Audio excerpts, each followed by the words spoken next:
Audio check कीजिए चारों।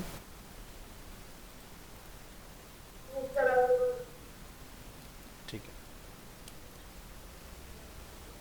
Last class I think हमारी फ्राइडे हुई थी।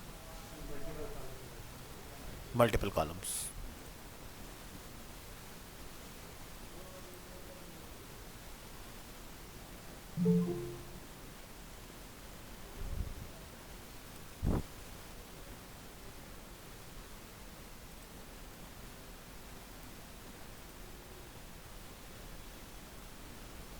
मल्टीपल कॉलम वाला टॉपिक चला था अपना, ठीक है।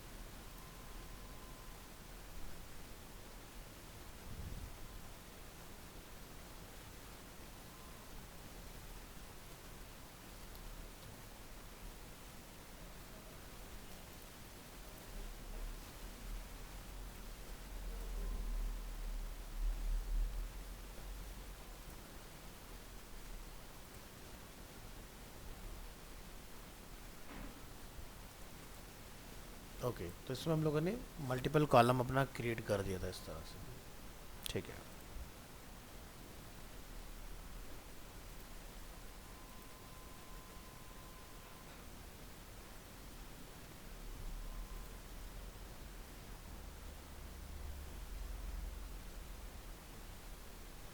आज इसके आगे कंटिन्यू करेंगे। कॉपी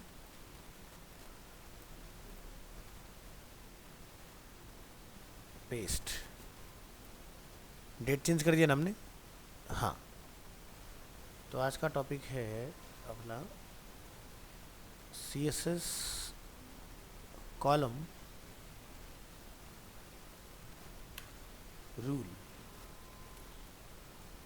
यानी कि जो कॉलम्स के बिटवीन गैप आ रहा है अपना, हम चाहते हैं उसमें लाइन वगैरह कुछ क्रिएट हो जाए, तो उसके लिए द कॉलम स्टाइल रूल, या कॉलम रूल स्टाइल आएगा सर।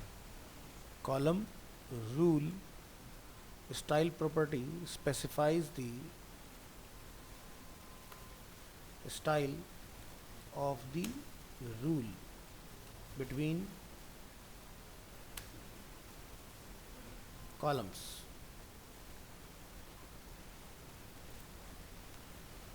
सो एग्जाम्पल अपन यहाँ क्रिएट करेंगे, लिखेंगे कॉलम रूल स्टाइल, और यहाँ तक क्या लिखेंगे, सॉलिड। फाइल को ओपन करिए, सेव एज करिए, इसको यहाँ पर एक नेम दीजिए,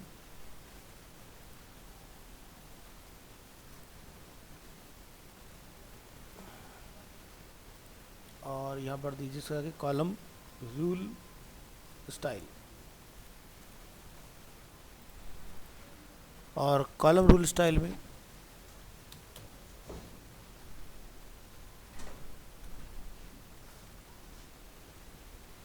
इसको जाके अब लिखिए सॉलिड,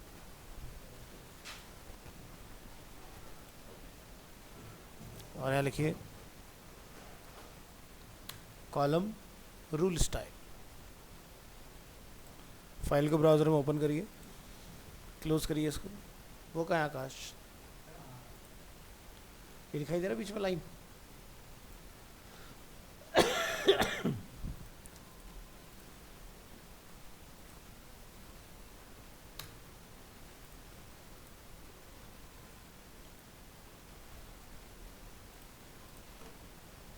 चलिए,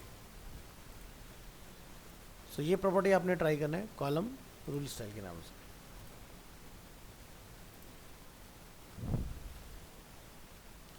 इस प्रॉपर्टी को आप यहाँ जाके नाम दे दो ऐड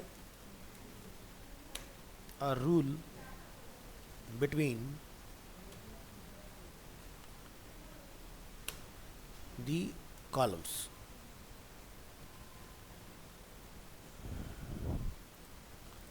और ब्राउज़र में रीलोड। नेक्स्ट, कॉलम की अगर आपने थिकनेस को चेंज करना है तो यहाँ ये लिखिए line copy,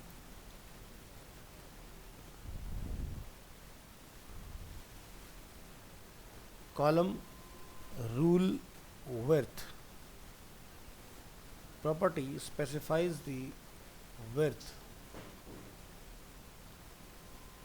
of the rule between columns. Copy करिए इसको, एग्जाम्पल को, और इसको डिफाइन कर दीजिए इसमें। हाँ, कॉपी करो पूरा और यहाँ लाके डिफाइन, और यहाँ जाके लिखेंगे कॉलम रूल विड्थ। हमने यहाँ डिफाइन किया जैसे कि 5 पिक्सल। फाइल ओपन करेंगे, इसको लिखेंगे कॉलम रूल विड्थ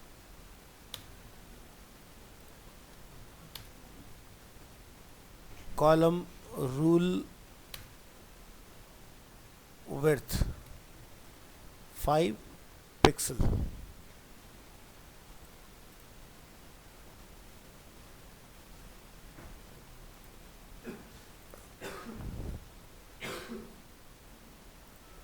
यहाँ लिख दीजिए column rule width. Web browser में आइए, रिलोड करिए इसको और यहाँ पर क्लिक करिए, तो बीच की थिकनेस दिखाई दे रहा है। तो पहले बार थिकनेस कम था, अब थिकनेस हमारा ज़्यादा है। तो जैसे हमारा क्या है ना, बॉर्डर होता है, बॉर्डर में 3 चीज़ें चलती हैं, थिकनेस, टाइप और कलर। सिमिलरली वैसे आप यहाँ पर रूल का स्टाइल, रूल की थिकनेस और रूल का कलर, तीनों चीज़ें आप बदल सकते हो। तो इसकी हाइट थोड़ा बढ़ा दो। यहाँ पर अगर 2 लाइन्स यूज़ की तो लाइन टोटल 7 हो जाएंगी इसके अंदर। हाँ,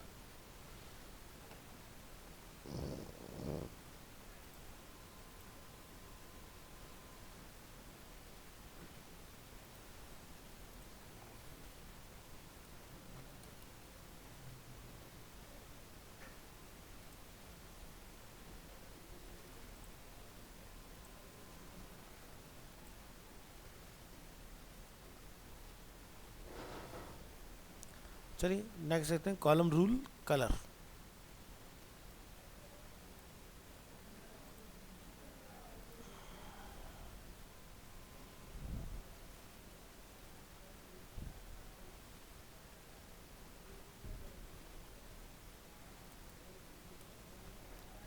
Property specifies the color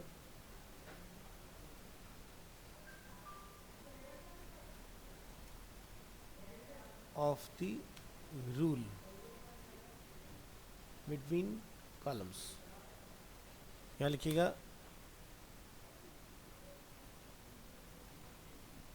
column rule colour like light blue.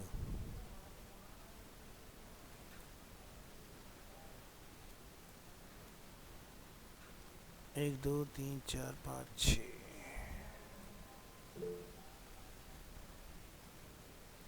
6।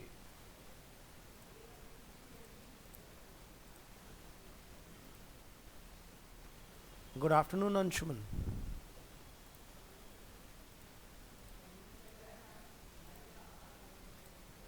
File open कीजिए और इसको नेम दीजिए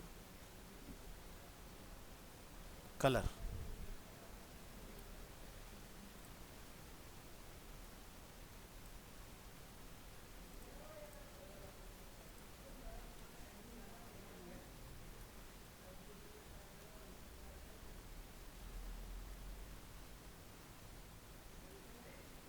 लाइट ब्लू। सो अभी जब आप ब्राउज़र में इसको चेक करेंगे तो इसका कलर सॉलिड से सॉलिड ब्लैक की जगह पर डिफरेंट मिलेगा अपने को। ठीक है, तो इस तरह से हम लोग अपने कलर वगैरह जो है वो चेंज कर सकते हैं। इसको लिख देते हैं सेट द रूल विड्थ, और इसका नाम जो है वो चेंज कर दो यहाँ पर कलर के लिए, set the rule colour.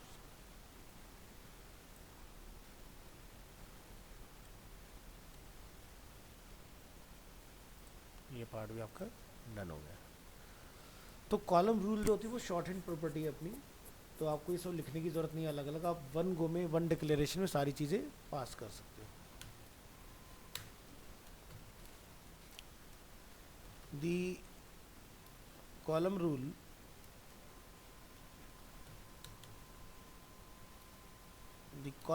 property is a shorthand property for setting all the column rule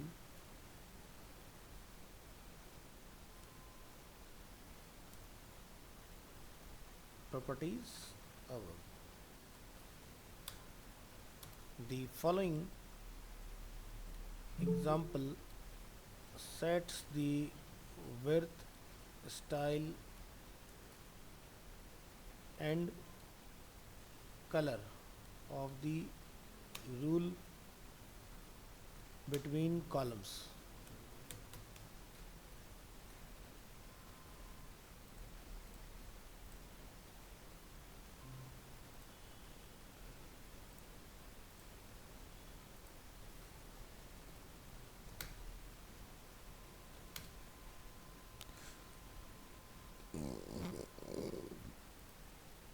आदर्श में नहीं है, रास्ते में। अच्छा,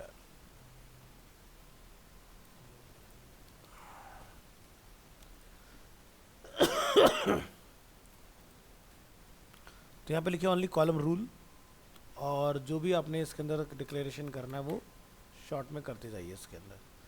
तो जैसे कि 1 पिक्सल, कैप्स लॉक ऑफ करिए, 1 पिक्सल सॉलिड और लाइट ब्लू। यहाँ जाइए, फाइल को सेव एज करिए, इसको एक नेम दीजिए, column rule extension dot HTML automatic ले लेगा, हमें लगाने की ज़रूरत नहीं है। कॉपी और यहाँ ला के कॉल कर दो। चलिए इस फाइल में यहाँ लिखिए use the column rule short hand property. तो ये तीनों चीज़ें अलग अलग ना डिफाइन करके हम एक साथ डिफाइन करेंगे। इन सबको रिमूव,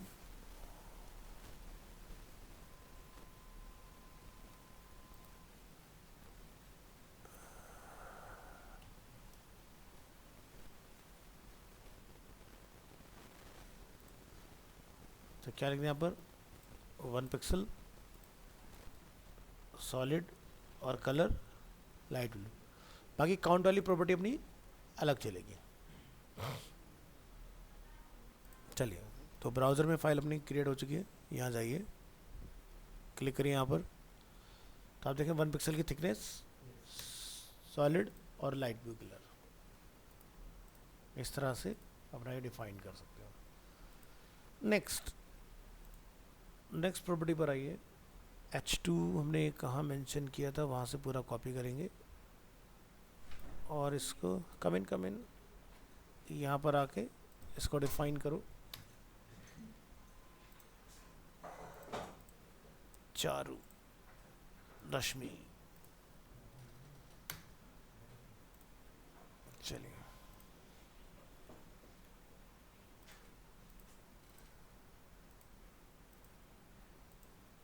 तो प्रॉपर्टी हम लोगों ने कॉपी पेस्ट कर दिया अपना। हाँ, तो यहाँ जाइए, लिखिए specify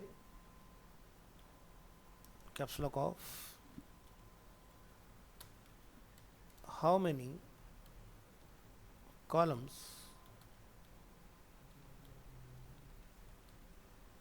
an element should span। वैसे हम लोग लास्ट क्लास में कर चुके हैं, मैंने आपको दिखाया था कि एक हेडिंग अगर मुझे तीनों पैराग्राफ के ऊपर चाहिए तो उस चीज़ के लिए specify how many columns an element should span. तो इसके लिए हम लोग प्रॉपर्टी यूज़ करते the column span property specifies how many columns an element should span across. तुम्हें भी कोड का फॉन्ट छोटा लग रहा है क्या? ये ऐसे ही था, फॉन्ट छोटा तो नहीं लग रहा इसका?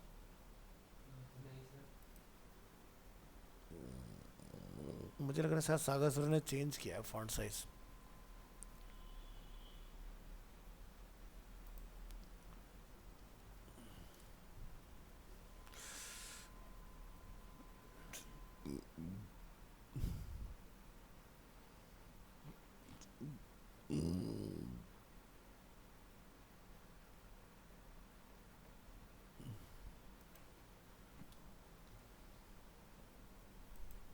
अभी सही है.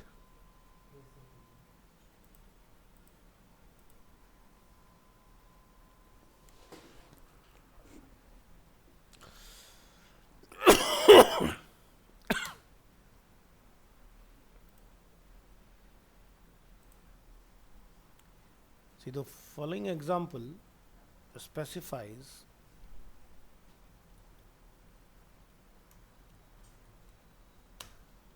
that the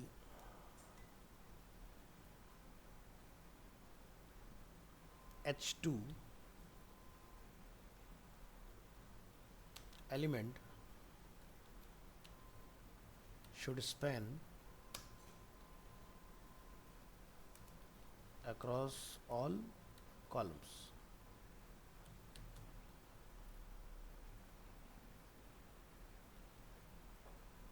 यहाँ जाके लिखिए H2 कॉलम स्पैन, क्या लिखेंगे? ऑल.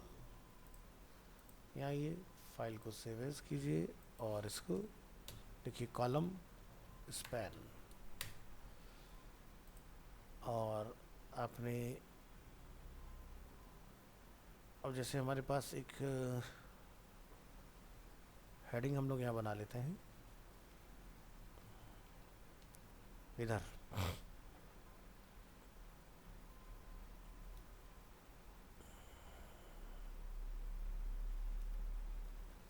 Column span.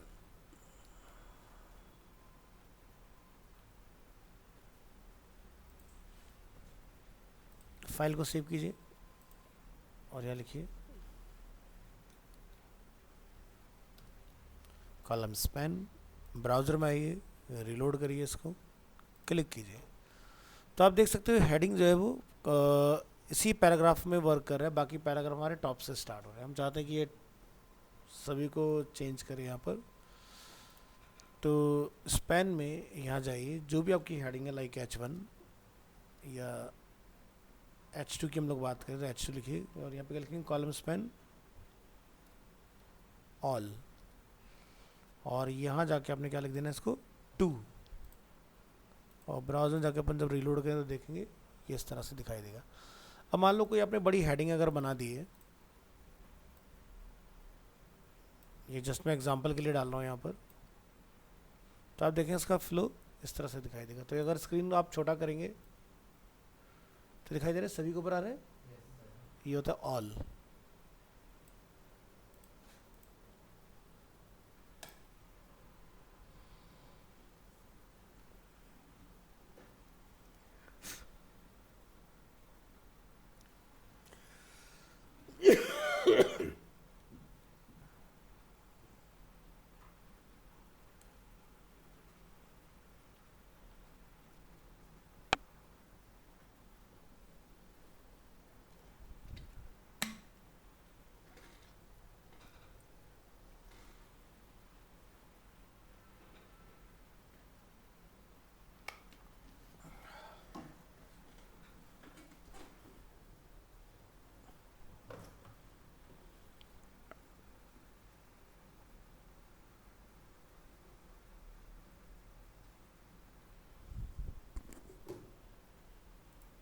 चलिए ये डन हुआ column span.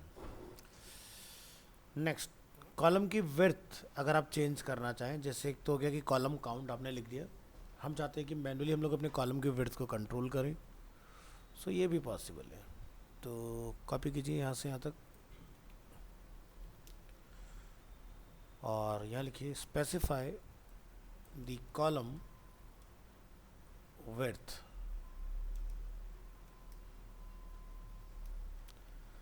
The column width property specifies a suggested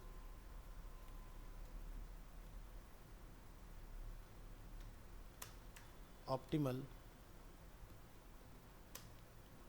width for the columns.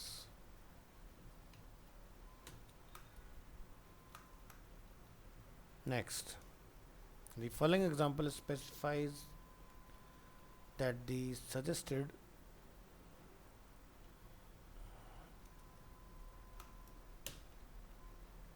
optimal width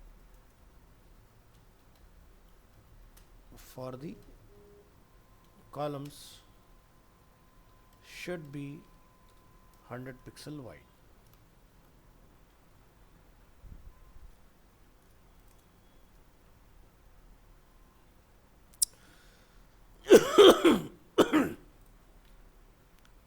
तो यहाँ लिखिए कॉलम काउंट की जगह कॉलम विड्थ, जो भी नंबर आप यहाँ देना चाहें डिफाइन कर दीजिए और फाइल को अपना सेव एज कर लीजिए और उसका नेम देंगे कॉलम विड्थ। अब जो भी आप विड्थ यहाँ मेंशन करोगे instead of count 100 px। h2 की मुझे यहाँ पर कोई नीड नहीं है, इसको हटाइए।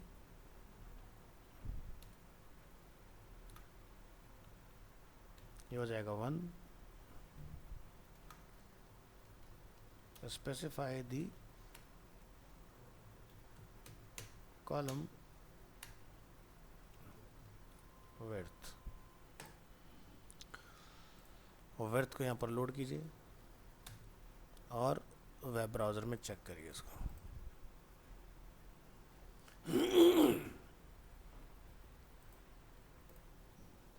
तो क्या हुआ, 100 पिक्सल्स के हमारे जितने स्क्रीन की विड्थ होगी उतने नंबर ऑफ कॉलम क्रिएट हो जाएंगे ऑटोमेटिक।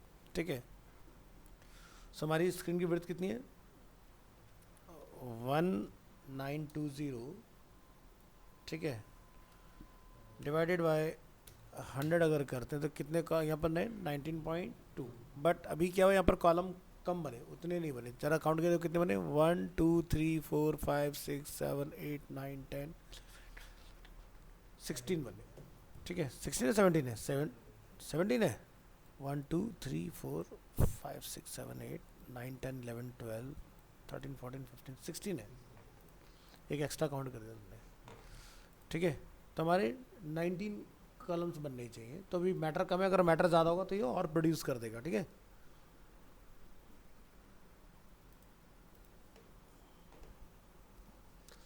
तो इसको हम लोग ऐसे करके चेंज कर सकते हैं। तो आप यहाँ देखोगे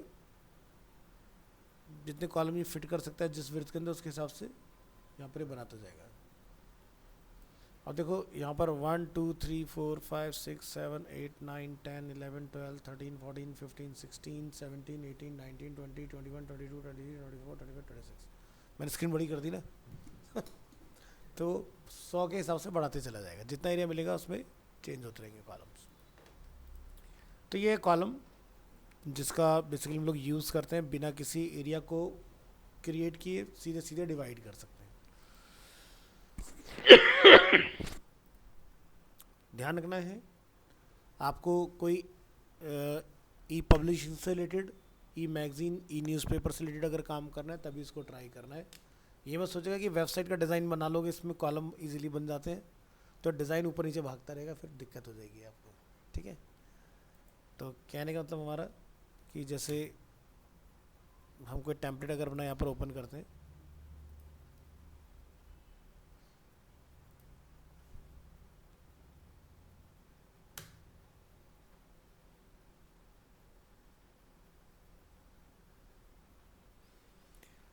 तो एग्जांपल के तौर पर हम यहाँ पर 3 कॉलम्स देख रहे हैं।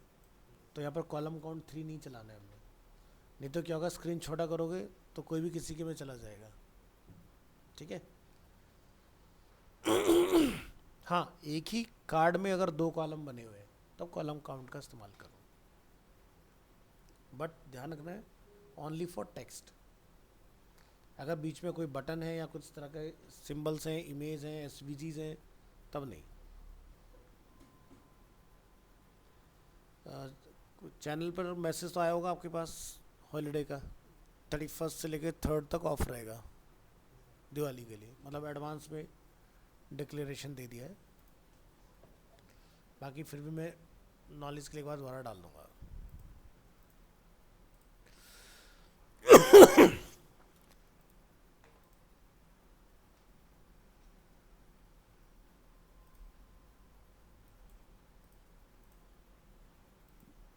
तो ये था हमारा सीएसएस में मल्टीपल कॉलम्स।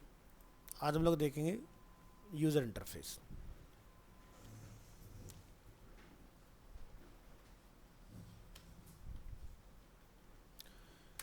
यूज़र इंटरफेस क्या होता है, जैसे अभी अगर हम लोग ब्राउज़र में आते हैं तो यहाँ देखते हैं ये कॉर्नर में हमें इस तरह से स्केल करने के कुछ कंट्रोल मिल जाते हैं।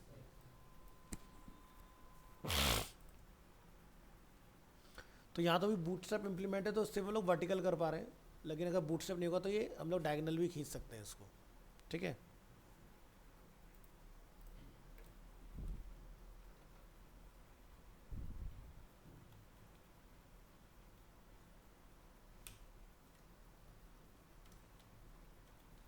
इंटरफेस।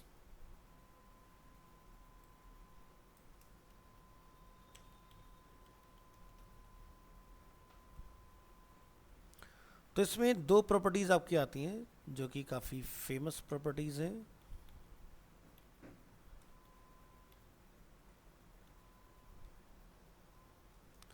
एक होता है आपका रिसाइज, दूसरा प्रॉपर्टी आपका होता है आउटलाइन ऑफसेट। आउटलाइन ऑफसेट आप ऑलरेडी पढ़ चुके हो, ठीक है, कि हमें बॉर्डर से कितना दूर लाइन आउटलाइन को क्रिएट करना है।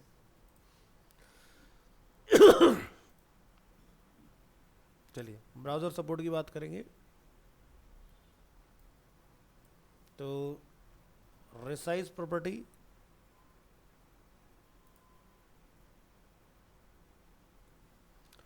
फोर 79.0 एज, देन है फायरफॉक्स 5.0, 4.0 एंड 15.0। दूसरी प्रॉपर्टी आती है आपकी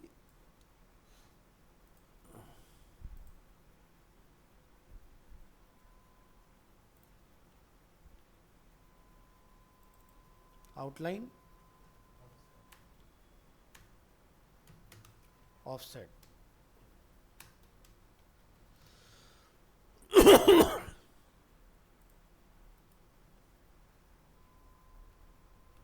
आउटलाइन ऑफसेट वर्जन 15 और 9.5।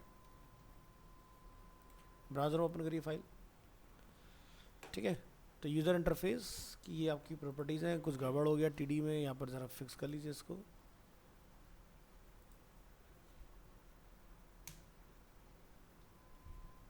सही है,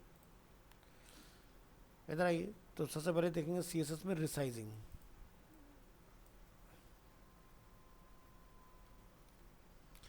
The resize property specifies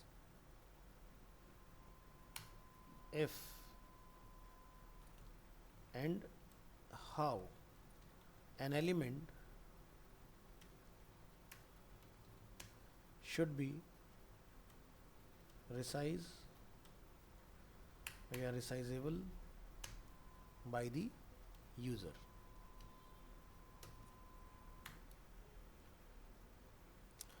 तो इसके लिए आपको एक टेक्स्ट एरिया का हम लोग एग्जांपल देंगे, या चलो डिप के ऊपर भी हम लोग ये काम कर सकते हैं। डिप पर आ जाओ, यहाँ लिखिए रिसाइज। रिसाइज में लिख दीजिए जैसे कि बोथ, और ओवरफ्लो क्या लिख देंगे, auto. The following example lets the user resize only, resize in both direction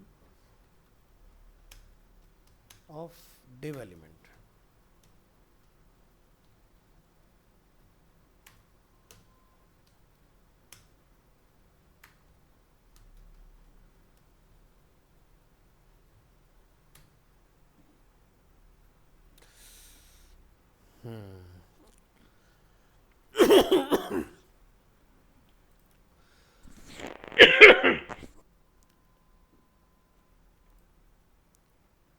copy करिए और इस फाइल को ओपन करेंगे, ब्राउज़र में आएंगे और इसको रीनेम करेंगे यहाँ पर resize width, और यहाँ पर आपने अपना कोड कॉल करना है।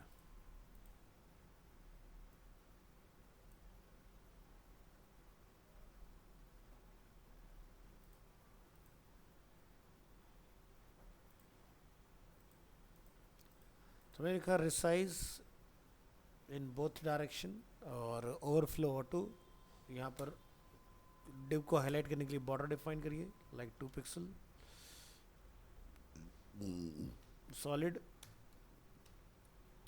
पैडिंग अप्रॉक्स 20 पिक्सल और विड्थ 300 पिक्सल्स। यहाँ लिखिए the resize property।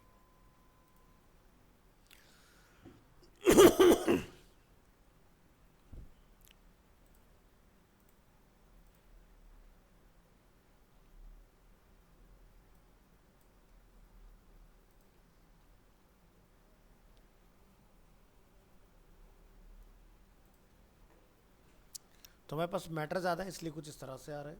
आप इसको मैटर को थोड़ा कम कीजिएगा और दूसरा इस फाइल को reveal in the file explorer.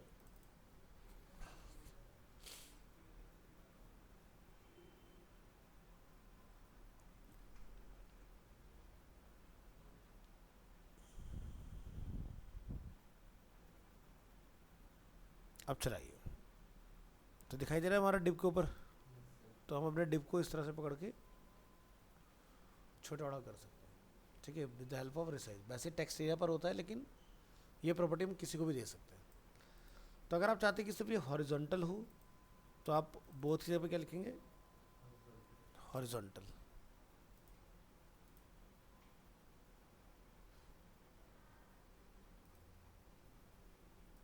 यहाँ लिखिएगा हॉरिजॉन्टल और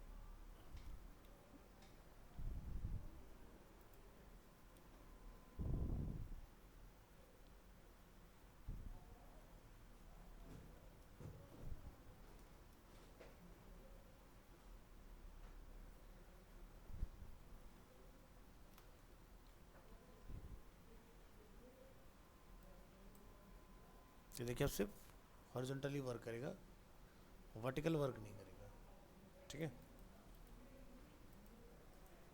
तो ये बनी resize property.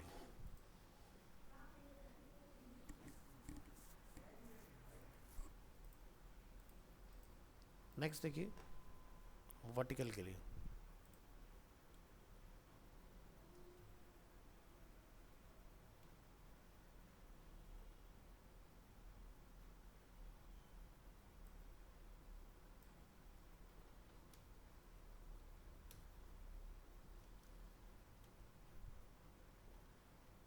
the following example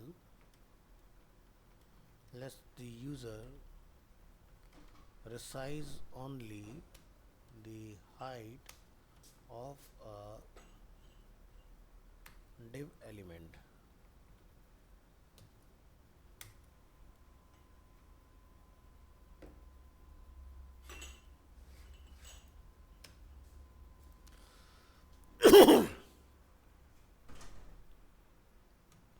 यहाँ लिखिए वर्टिकल और यहाँ पर इसको सेव एज करेंगे हाइट।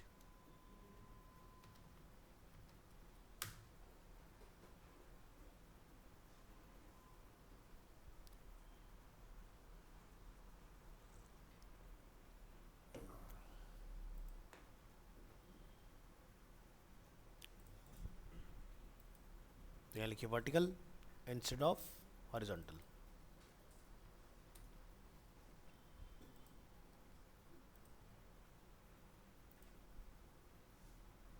बाकी सब ऐसे रहने दो, बस यहाँ पर विड्थ को क्या करेंगे, height.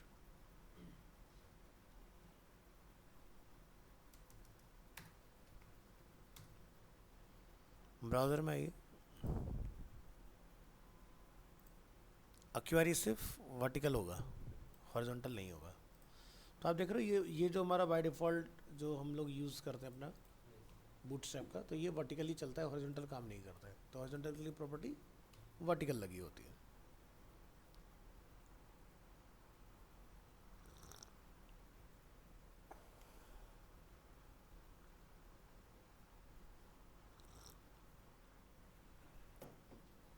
Next,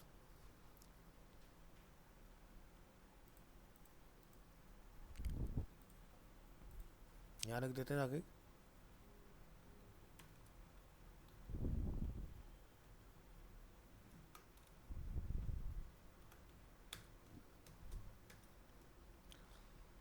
Let the user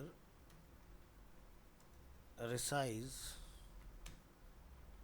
only the height of this div element. To resize, click and drag the bottom right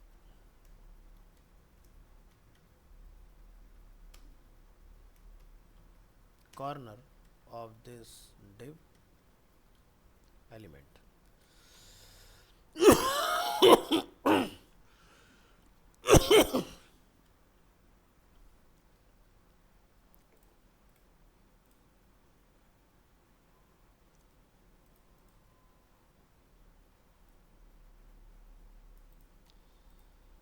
चलिए, तो ये पार्ट अपना कंप्लीट हुआ इस तरह से। नेक्स्ट एक प्रॉपर्टी आती है बोथ, यानी कि हम x और y दोनों ही डायरेक्शन में पुल कर सकते हैं।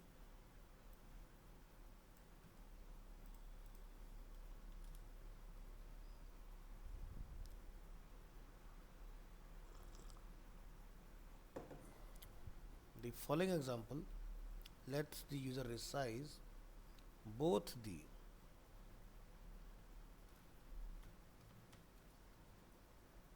height and width and height of div element.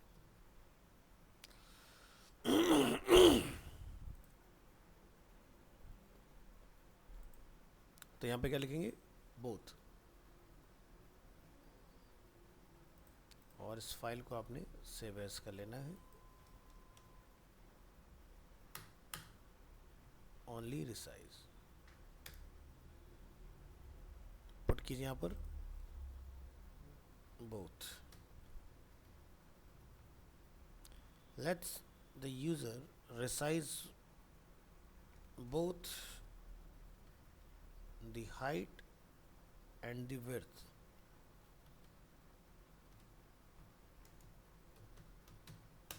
of this div element.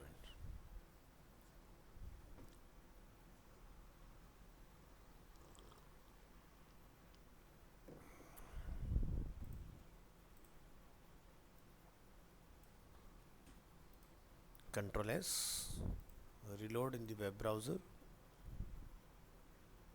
click here। तो आप देख रहे हैं एरो का ही एंगल हमारा डिफरेंट आता है, डायगोनल आता है। नेक्स्ट, अब जैसे यहाँ पर आप देख सकते हैं कि ये रिसाइज करने का ऑप्शन आ रहा है। आप चाहते हो कि ना आए तो रिसाइज को बंद भी किया जा सकता है। तो जैसे कि टेक्स्ट एरिया जब भी हम लोग यूज़ करते हैं, कॉपी करेंगे इसको,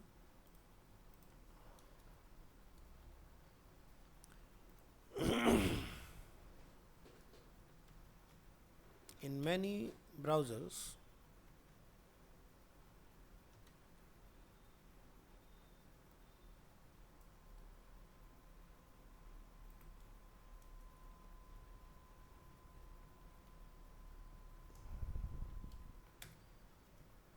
text area is resizable by default. Here, how we have used the resize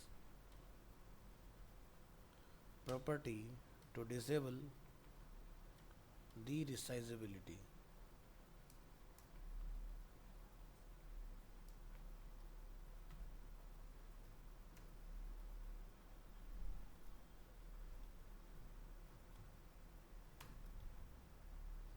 resize में क्या लिखेंगे? नन, और ये टैग होगा टेक्स्ट एरिया। जाइए फाइल को सेव एज कीजिए और लिखिए रिसाइज अंडरस्कोर टेक्स्ट एरिया।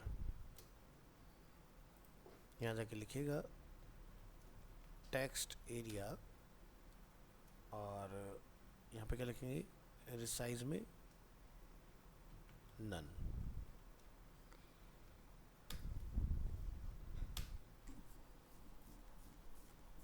यहाँ लिखिए जाके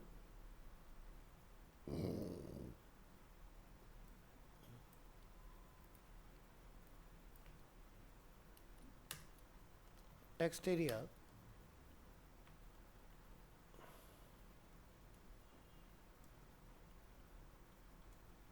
नॉट, या डिफ़ॉल्ट चेक करो, टेक्स्ट एरिया resizable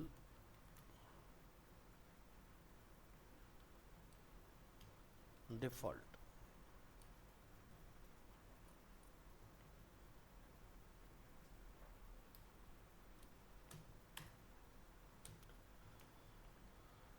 एक और बनाइए,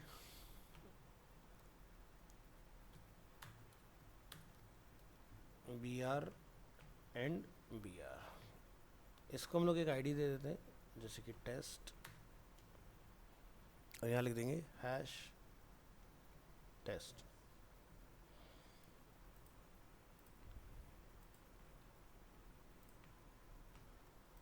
ब्राउज़र में आइए, रीलोड, क्लिक हेयर। तो एक में आप देखेंगे कंट्रोल आ रहा है, एक में नहीं आ रहा है, तो उसको हम लोग लिख देते हैं ऊपर वाले को नॉट रिसाइजेबल, नॉट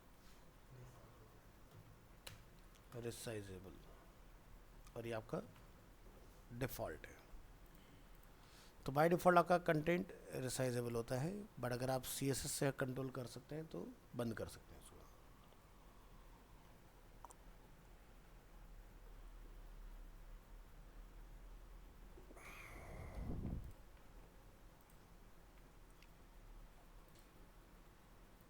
नेक्स्ट देखिए,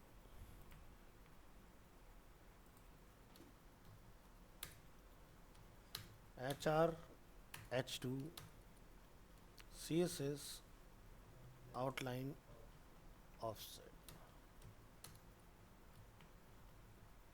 The outline offset property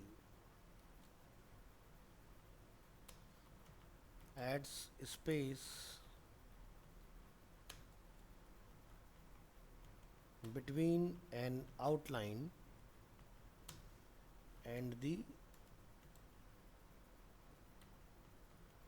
edge or border of an element।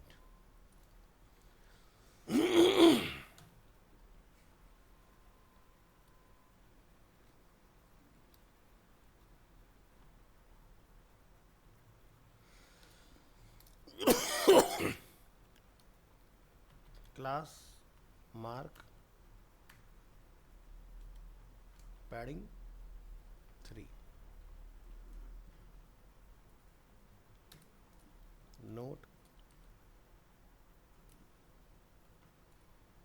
outline differs from borders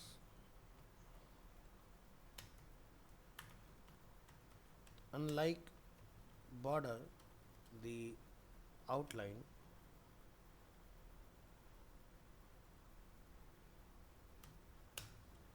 is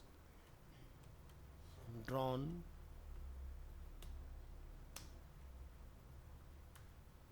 outside the element border and may overlap other content. Also, the outline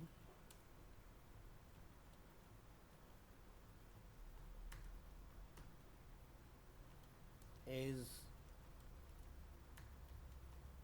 not a part of the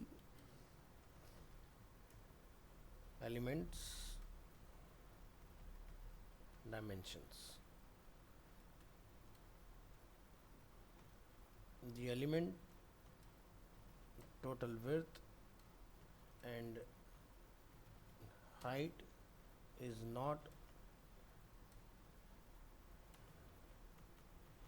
affected by the width of the outline.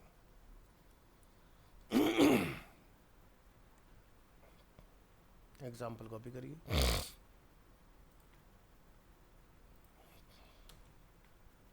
और यहाँ पर define करो. यहाँ जाके लिखिए div example1 margin 20 pixel, border 1 pixel, solid black, outline 4 pixel, solid red, outline offset 10 या 15 pixel का डाल दो. दूसरा डिफाइन करो example2 outline offset 5 pixels, outline की thickness 5 pixels and margin 10 pixels. Click करेंगे यहाँ पर, फाइल को सेव एज कर लेंगे और इसको लिखेंगे आउटलाइन ऑफसेट. कोड कॉपी करिए अपना.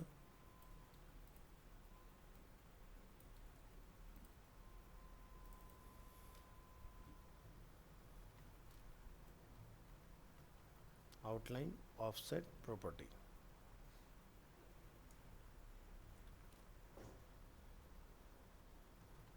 div tag class example1. This div has 4 pixels, solid red outline 15 pixels,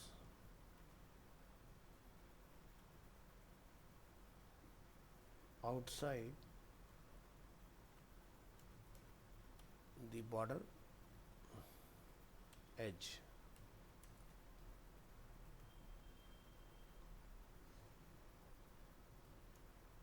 Copy BR. Example number 2. This div has a 5 pixel solid की जगह पर हम कुछ और इसको दे देते हैं.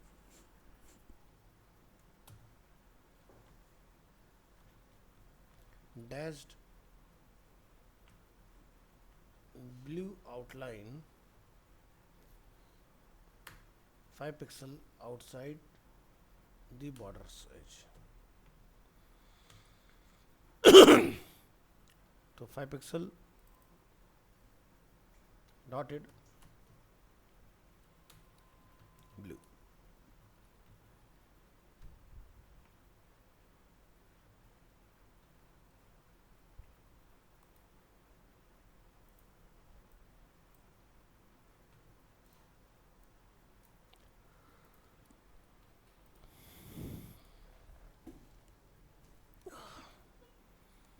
1 2 3 4 5 6 7 8 9 10 11 12 13 14 15 16।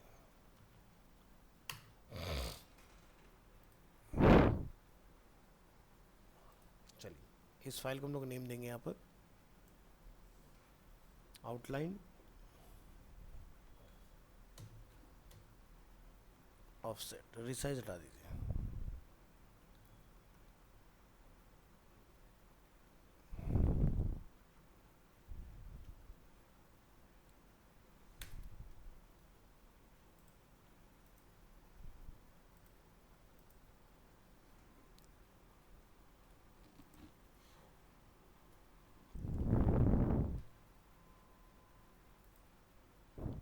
तो दिखाई दे रहा है बॉर्डर से ये आपका 5 पिक्सल दूर है, ये आपका 15 पिक्सल दूर है। ठीक है, इसमें जो बॉर्डर है वो ब्लैक वाला है दोनों में। बात करेंगे सीएसएस में variables.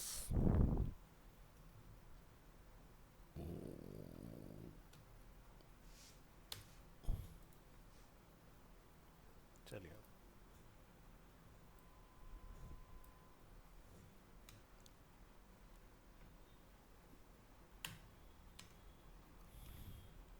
Variables, the where function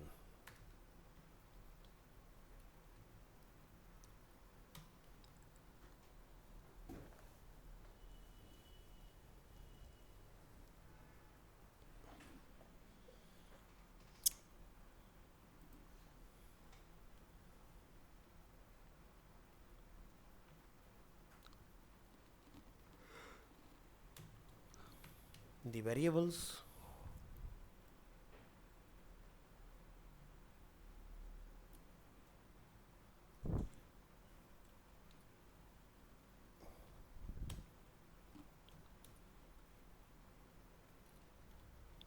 function is used to insert the value of a CSS variable.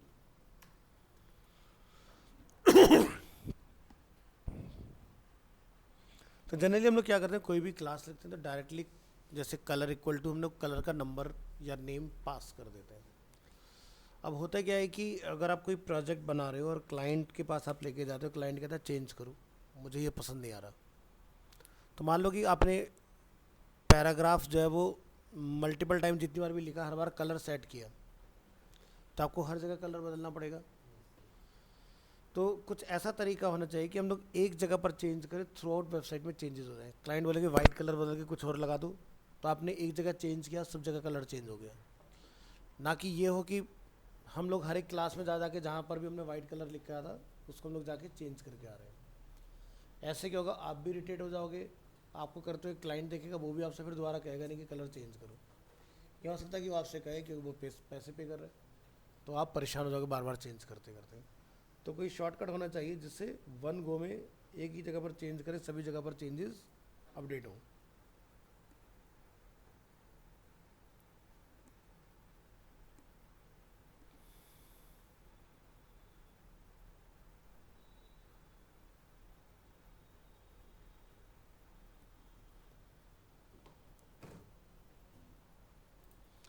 तो चलिए यहाँ पर नेक्स्ट देखते हैं। C S S variable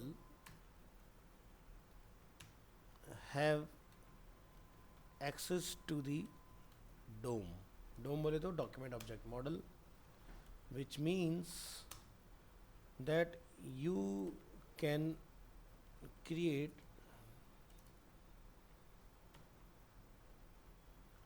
variables with local or scope. Change the variables with JavaScript and change the variables based on media query.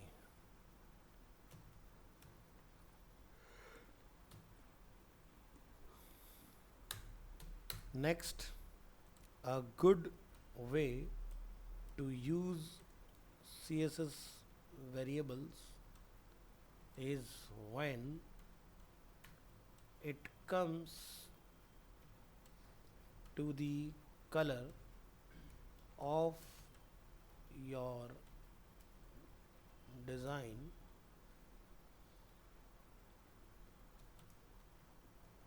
instead of copy and paste the same colors over and over again, you can place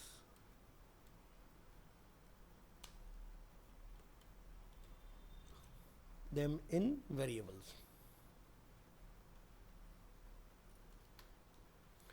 तो variable से हमारा मतलब सिर्फ ऐसा नहीं कि हम किसी एलिमेंट के कलर को ही बदल सकते हैं, वेरिएबल में कोई भी वैल्यू रख सकते हो। जैसे एग्जांपल के लिए आपने कोई वेबसाइट बनाया और उसके अंदर आपने बॉर्डर जो है वो सॉलिड रखा हुआ है, क्लाइंट कहता है सॉलिड अच्छा नहीं लग रहा, मेरे को तो डॉटेड चाहिए। अब सोचो आपने जहाँ जहाँ बॉर्डर लगा सब जगह लिखना पड़ेगा, लेकिन अगर आपको एक ऐसा पॉइंट मिल जाए कि जहाँ लिखे हो हर जगह चेंज हो जाए। लेकिन ध्यान रखना, ये जो प्रैक्टिस की हम लोग बात कर रहे हैं, ये जब आप काम करना स्टार्ट करोगे तब से आपको फॉलो करनी है। ये नहीं कि पूरा बनने के बाद में आप लगा दोगे तो आपका काम हो जाएगा, ऐसा नहीं होगा। आपको स्टार्टिंग से ही उसी तरह से चलना पड़ेगा, तभी जाके वो चेंजेस उस तरह से होंगे, बाद में नहीं किए जा सकते। मतलब इम्पॉसिबल नहीं है, बट बहुत टाइम टेकिंग हो जाएगा आप लोगों के लिए, ठीक है।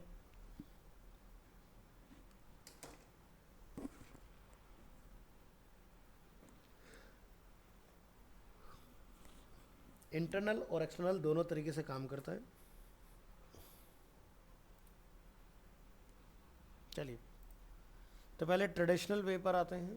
ट्रेडिशनल तरीका क्या है? H2, the traditional way.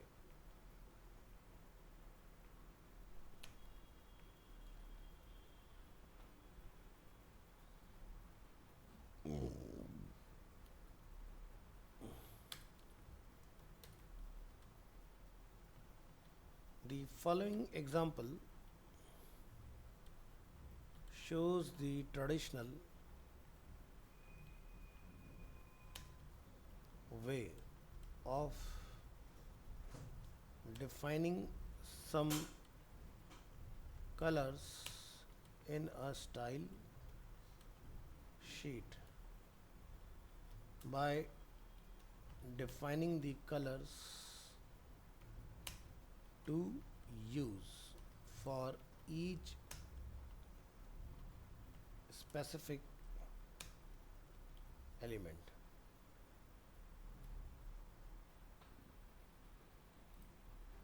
चलिए, तो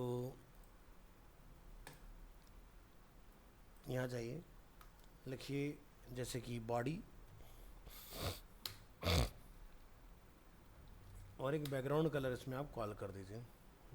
जैसे हमने कहा #1E90FF, एंटर किया, हमने यहाँ पर डिफाइन किया H2 टैग और इसमें बोला बॉर्डर बॉटम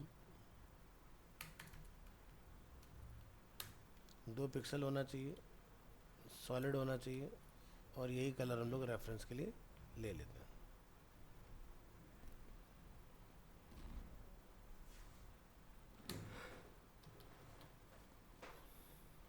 हमने एक कंटेनर बनाया, उसके अंदर टेक्स्ट का कलर जो है हम सेम रख देते हैं। बैकग्राउंड कलर FF और पैडिंग 15 पिक्सल। फिर हमने एक बटन बनाया यहाँ पर, बैकग्राउंड कलर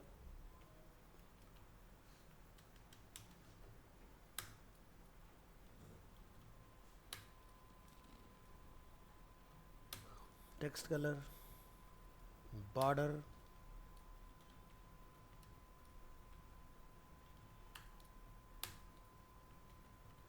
पैडिंग। सो फिलहाल अभी हमारे पास 4 सेलेक्टर के लिए हम लोगों ने डिफाइन किया है। बॉडी का बैकग्राउंड कलर, H2 का बॉर्डर फ्रॉम बॉटम, ठीक है। कंटेनर के अंदर हम लोगों ने टेक्स्ट का कलर चेंज किया, बटन के अंदर हम लोगों ने टेक्स्ट का कलर और बॉर्डर का कलर हमने चेंज किया, है ना।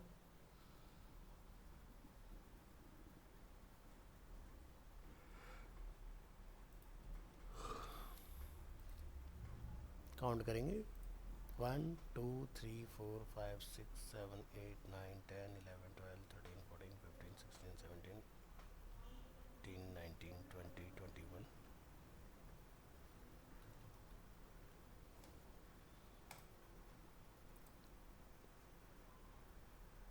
ये अपना CSS का काम हो गया। अब आपने क्या करना है, इसका एक पेज सेव कर लेना है। यहाँ आएंगे,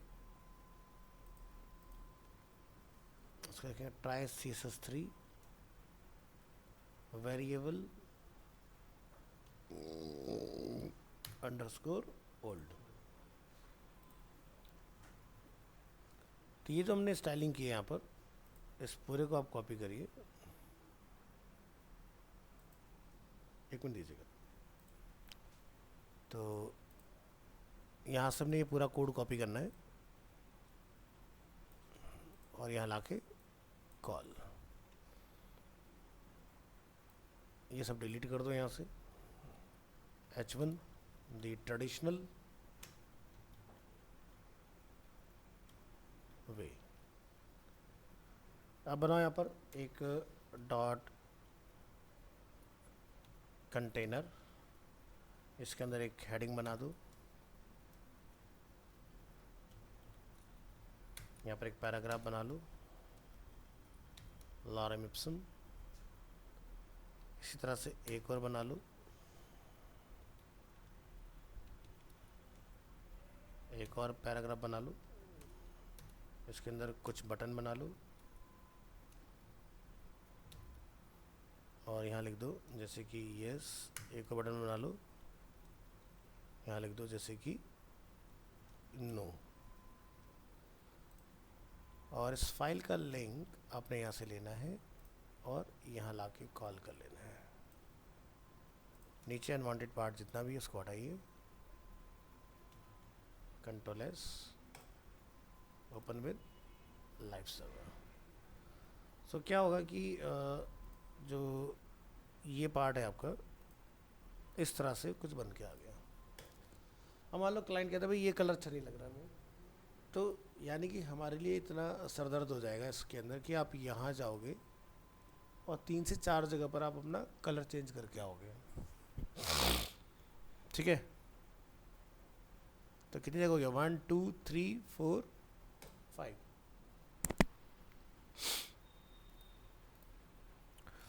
तो इसको हैंडल करने का तरीका क्या है कि आप यहाँ पर रूट का यूज़ करें। तो चलिए बनाइए अपना एग्जांपल। इसके लिए लिखिए इसमें पैराग्राफ और HR डाल देना, HR H2 syntax of the where function. So the where function is used to insert the value of a CSS variable.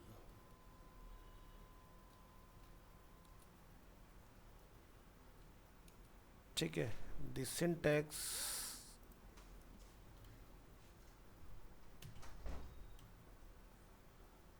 of variable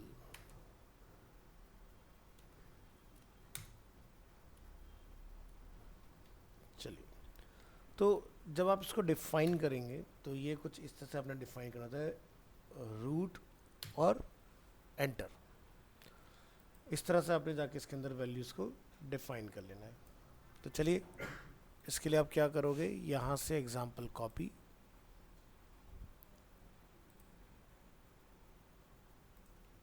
और यहाँ पर लाके पेस्ट कर दो। चलिए तो ट्राई करेंगे।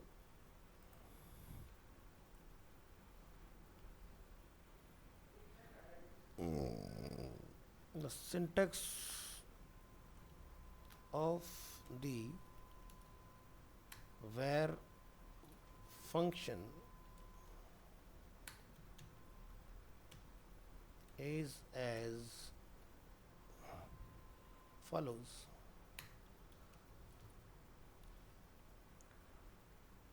तो यहाँ लिखेंगे हम लोग पैराग्राफ क्लास बॉर्डर पैडिंग 3। तो इसको लिखते हैं हम लोग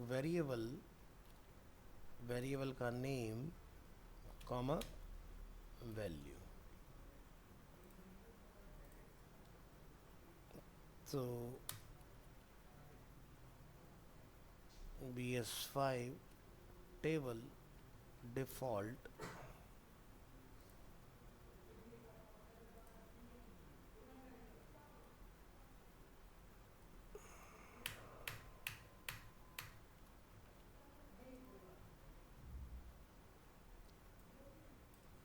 value description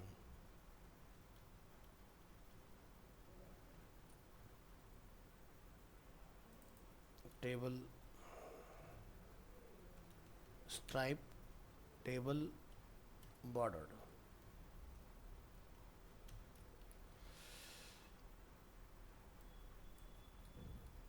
TR/TD name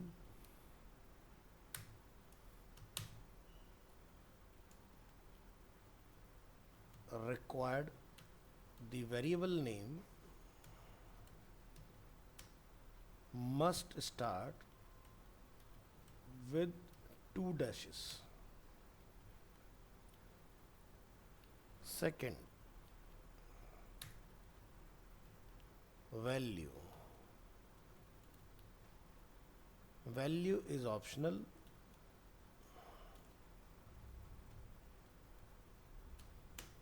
The fallback value used if the variable is not found.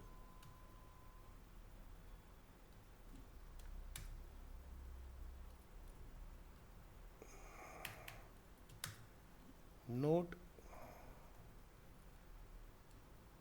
the variable name must begin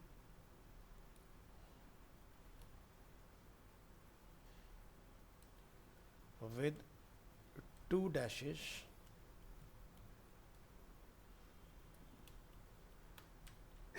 and it is case sensitive.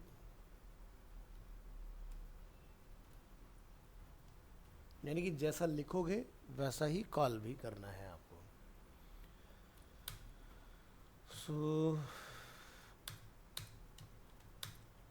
How variable works.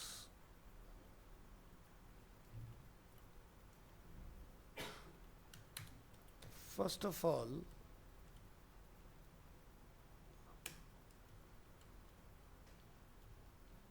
CSS variables can have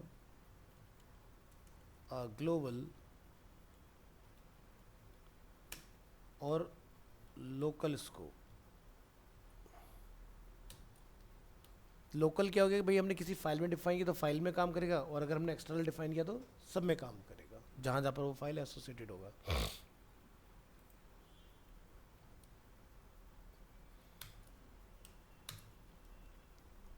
So global variables can be accessed or used through the entire document, while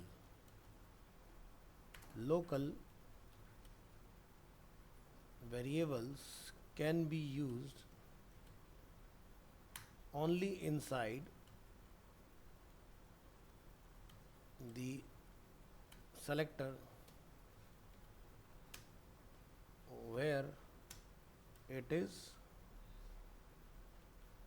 declared.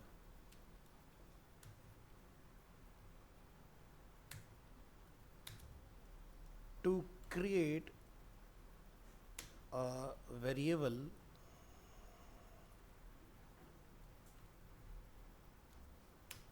with local scope, declare it inside the to create a variable with local scope, declare it inside the root selector.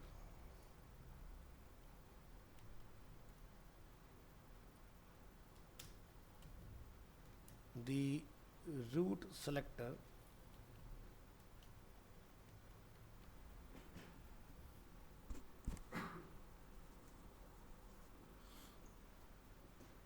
matches the document's root element.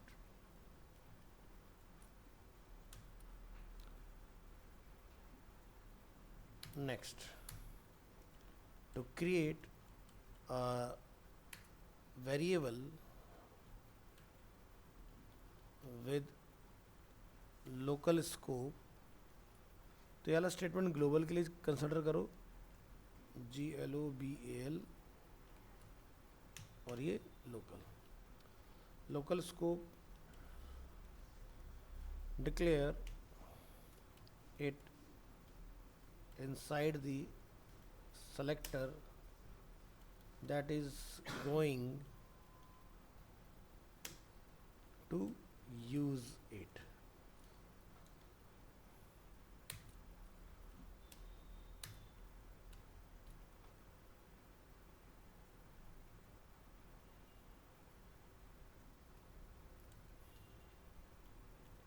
The following example is equal to the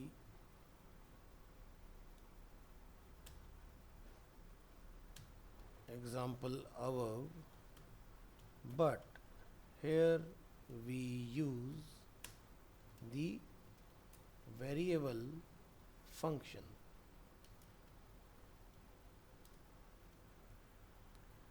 तो ये जो हम लोगों ने अभी अपना ऊपर example बनाया था, काम सेम ही करेगा, ठीक है, बट कलर्स जो है वो वेरिएबल के थ्रू आपके वर्क करेंगे इसमें. सो क्या करेंगे, यहाँ जाइए, first we declare two global variable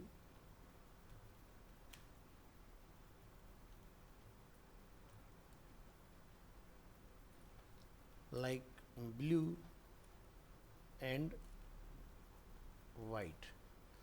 variable का नेम कुछ भी हो सकता है, that is totally up to you कि क्या रखना चाहते हो.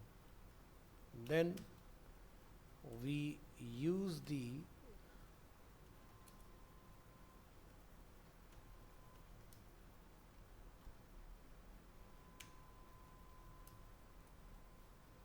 where function to insert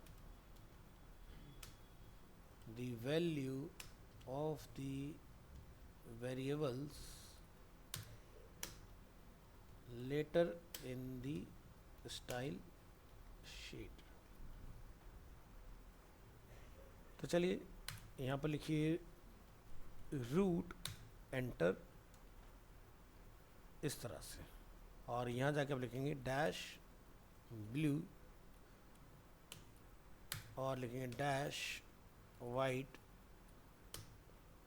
तो ब्लू का कोड अपन करेंगे कॉपी, यहाँ करेंगे कॉल, यहाँ पर वाइट का कोड ये हमने इस तरह से डिफाइन कर लेना है.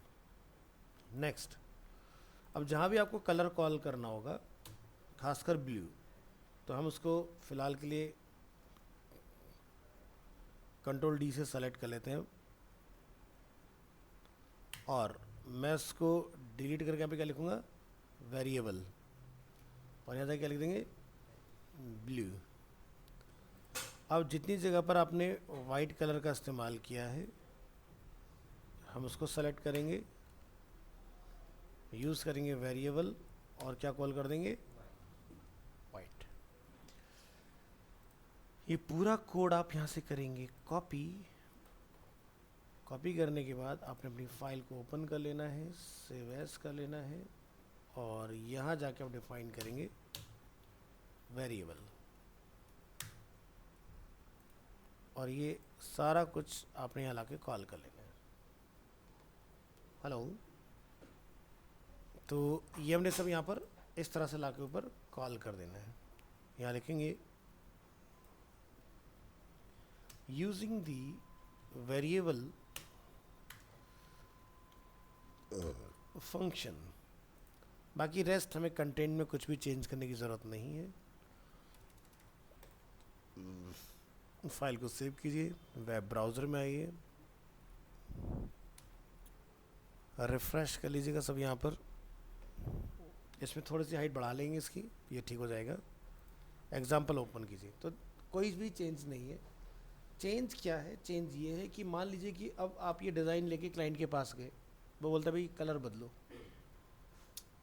तो पहले आपको कलर कितनी जगह बदलना पड़ता है, जितनी जगह पर आपने ब्लू कलर लिखा था। अब डिफरेंस क्या आ गया भाई, मेरे को लगता है इंस्टेड ऑफ दिस मुझे इस कलर की नीड है। वेरिएबल को नहीं, भले से ब्लू रहने तो मुझे प्रॉब्लम नहीं है, बट जब आप आउटपुट चेक करेंगे क्या दिखता है, एक जगह लिखा पूरे में अपने आप चेंज हो गया, है ना। तो ये आपको बेसिकली इसका बेनिफिट आता है।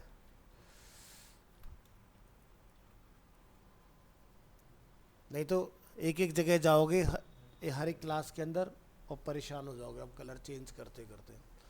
तो मैंने जैसा कि बोला कि आपको ये प्रैक्टिस स्टार्टिंग से ही फॉलो करनी पड़ेगी कि भाई जब आप अपना यहाँ पर काम कर रहे हो तो यहाँ पर पहले से कलर सारे डिफाइन कर दो। अब भले से वाइट यहाँ लिखा हुआ है, वाइट में मैं ब्लैक डालूंगा, मना थोड़ी ना करेगा, चलेगा, काम करेगा वो, ठीक है। तो इससे क्या, क्लाइंट 10 बार बोलेगा कलर बदला, बदल सकते हो, है ना। और अगर ऐसे बदलने जाओगे तो कंप्यूटर में अंडू भी लिमिटेड ही होते हैं, रीडू भी लिमिटेड ही होते हैं, लेकिन कम से कम यहाँ करोगे तो आप सेफर साइड में रहोगे हमेशा, ठीक है। तो ये था आपका वेरिएबल का टॉपिक। नेक्स्ट क्लास में हम लोग आगे का ऑप्शंस देखेंगे इसमें किस तरह से